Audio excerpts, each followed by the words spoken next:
Hey guys, நேற்று வந்து பார்த்தீங்கன்னா நான் எங்கள் ஊருக்கு வந்து போயிருந்தேன். எங்கள் ஊருக்கு போகும்போது என்னோட ஸ்கூல் ஃப்ரெண்டை வந்து நான் வந்து மீட் பண்ணியிருந்தேன்.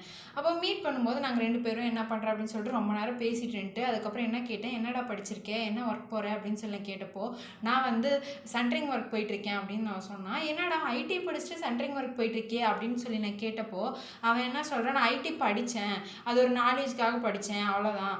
மற்றபடி நான் போய் மற்ற நாட்டுக்காரங்களுக்காக ஒர்க் பண்ண மாட்டேன். இதில் என்னடா நீ மற்ற நாட்டுக்காரங்களுக்காக ஒர்க் பண்ணுறது இருக்குது அப்படின்னா, நம்ம பண்ணுற ஒரு பொருளை அவங்க எக்ஸ்போர்ட் பண்ணுறாங்கல்ல, அது மற்ற நாடுக்கு தானே வந்து யூஸ் ஆகுது.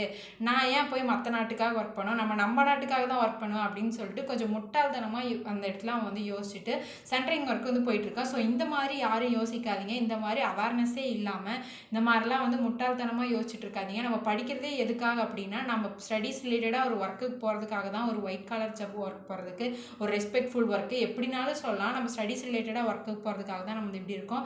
ஸோ கைஸ், இந்த மாதிரிலாம் யாரும்